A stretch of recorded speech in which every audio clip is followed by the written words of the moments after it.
Laki-laki 27 tahun keluar cairan telinga dari telinga sejak 1 hari yang lalu. Berarti dia otitis media akut. Nyeri sekitar 3 hari yang lalu, sekarang sudah mereda. Pemeriksaan fisik, perforasi membran timpani, dan ada cairan.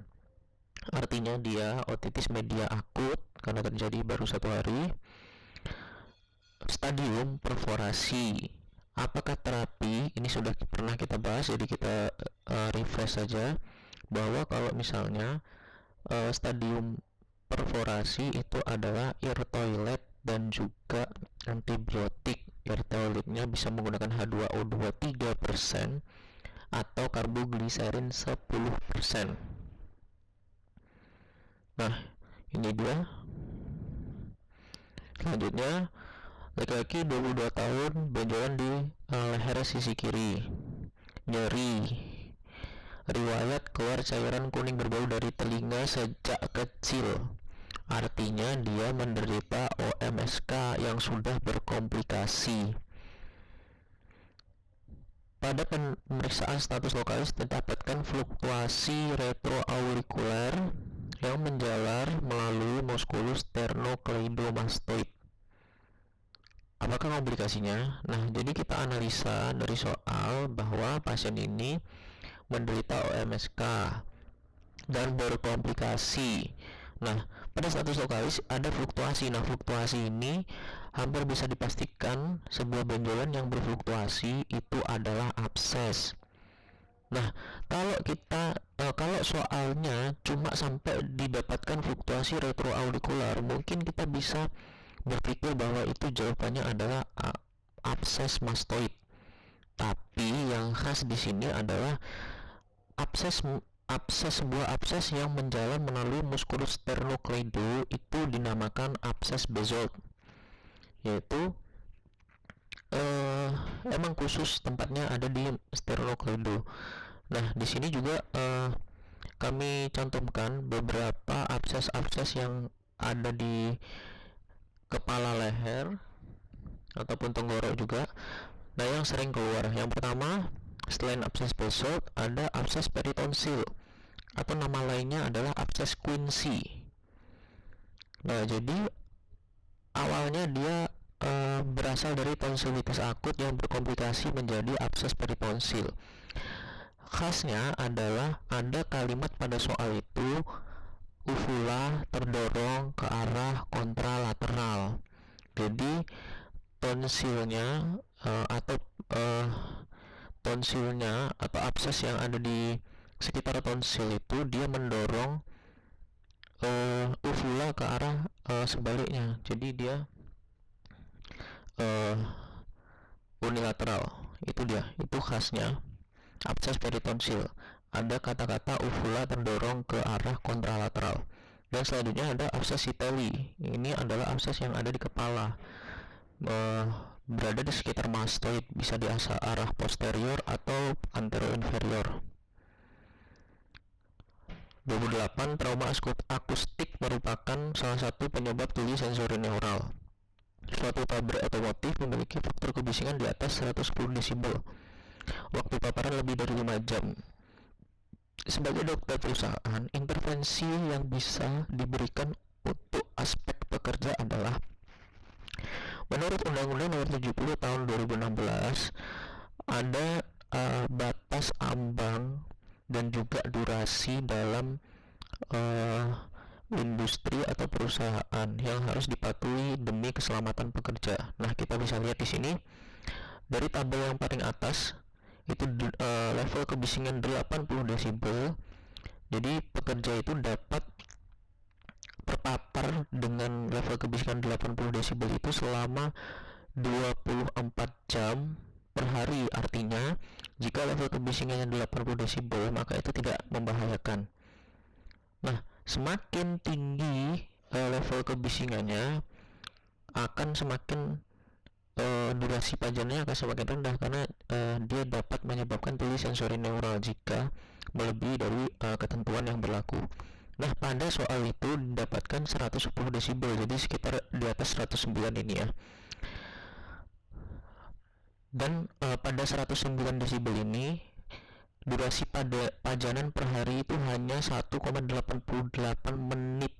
Jadi hanya hitungan menit, hanya boleh terpapar hitungan menit. Nah, jika dalam soal itu lebih dari 5 jam, berarti sangat membahayakan bagi pekerja. Nah, apa yang bisa kita lakukan? Yaitu adalah memberikan pengaman telinga kepada pekerja. Sebenarnya kalau ada soal-soal seperti ini, kita bisa gunakan ilmu cocoklogi.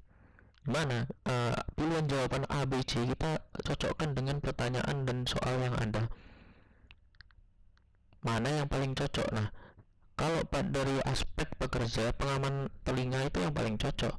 Kenapa? Karena regulasi alat itu aspek perusahaan, jaminan pengobatan bukan pekerja yang mengurus. Pengawasan berkala bukan pekerja, tapi perusahaan yang harus melakukan itu semua. Itu sekedar tips saja.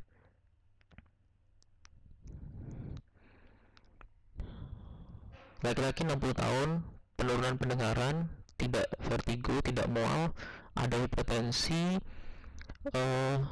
telinga tidak dari pemeriksaan telinga tidak didapatkan tuli konduksi. Audiometri menunjukkan tuli nada tinggi. Nah, artinya audiometri ini merupakan tuli sensori neural nada tinggi.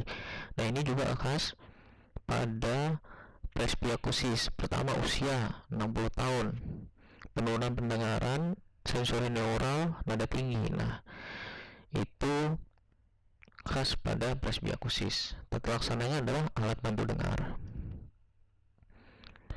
Seorang laki-laki 25 tahun sering bersin pilek 2 bulan lalu jika terkena debu, rinitis, alergi. Keluhan muncul hampir setiap hari, berarti persisten, sangat mengganggu aktivitas, berarti dia sedang berat. Apa tata laksananya sesuai dengan diagram yang sudah pernah kita bahas, yaitu adalah kortikosteroid topikal. Nah, seperti yang ada di algoritma itu ya.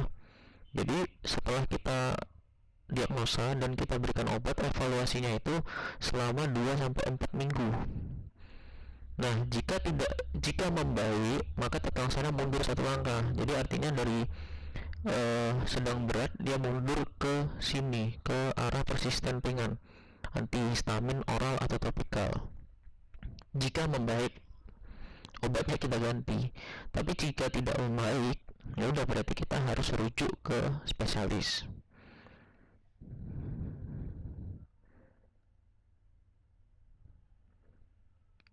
Laki-laki 20 tahun datang dengan keluhan nyeri pada puncak hidung sejak 1 hari yang lalu, disertai demam dan nyeri kepala. Pemeriksaan fisik, benjolan sebesar biji jagung, kemerahan, licin, mengkilat, dan nyeri bila dipegang pada puncak hidung. Rinoskopi anterior tampak benjolan pada septum. Nah, dari sini, dari kalimat terakhir tampak benjolan pada septum ini, dia sudah memberitahukan lokasi dari benjolan tersebut. Kita tinggal cari aja di pilihan jawaban yang ada septum hidungnya. Nah, itu cara cepatnya. Nah, selanjutnya kita analisa benjolan, nyeri, ada demam, berarti dia adalah sebuah tanda-tanda infeksi atau peradangan. Ya, peradangan di sini yang dimaksud juga abses.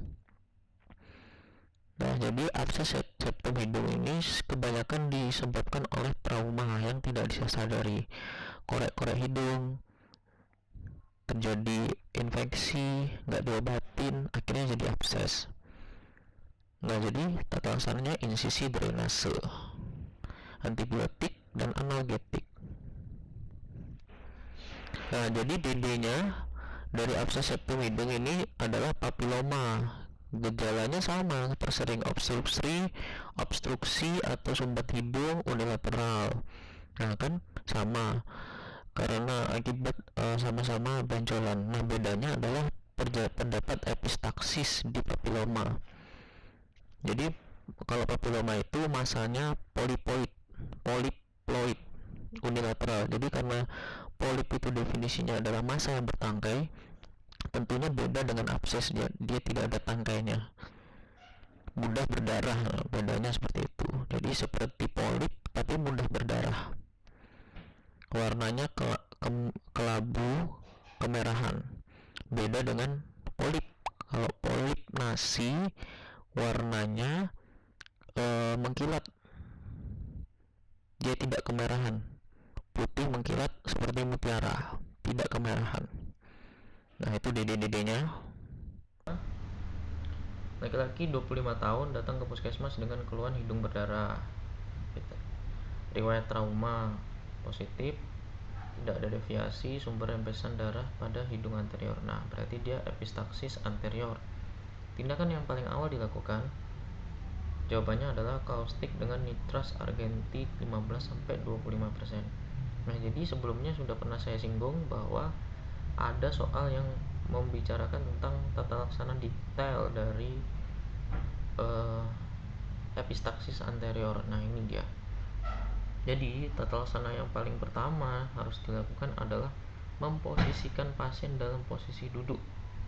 Kenapa? Karena kalau pasien berbaring, darah yang keluar itu bisa jadi masuk ke mengalir ke posterior. Kalau mengalirnya ke lambung, kita tidak masalah.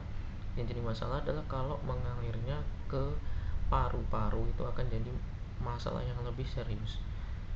Nah, kecuali jika pasien sangat lemah, baringkan tapi dengan miring supaya tidak jatuh ke posterior darahnya tetap.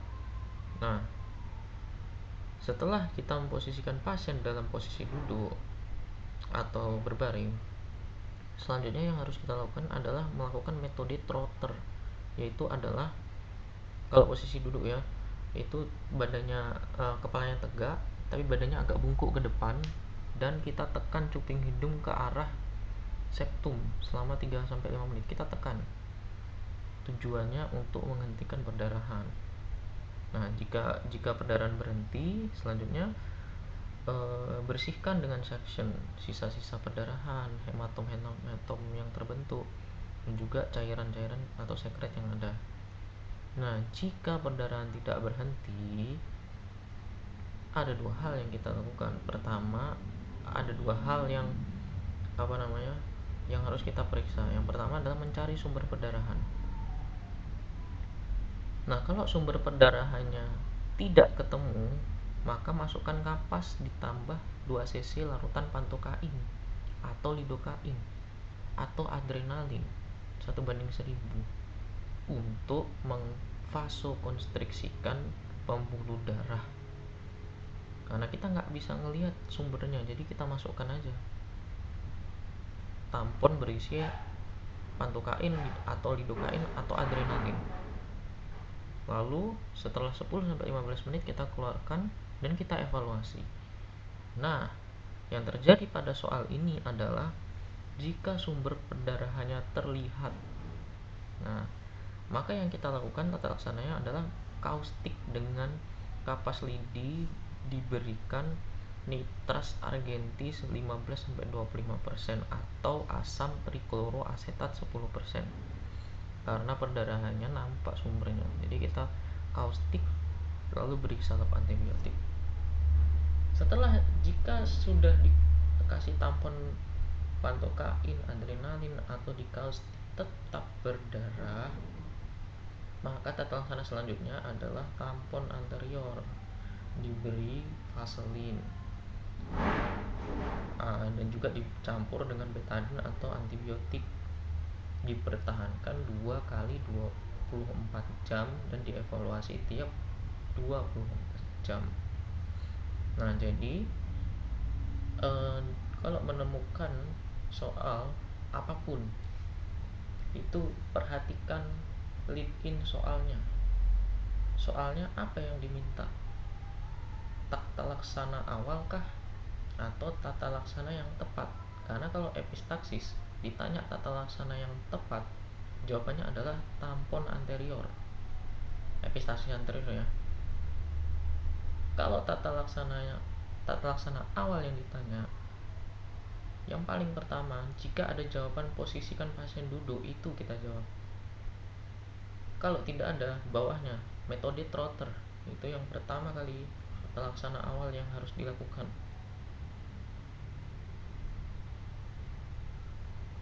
Jika tidak ada bawahnya lagi,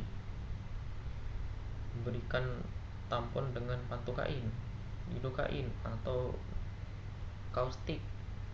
Nah, jadi seperti itu algoritma berpikirnya. Mau di soal apapun kita harus terapkan seperti itu.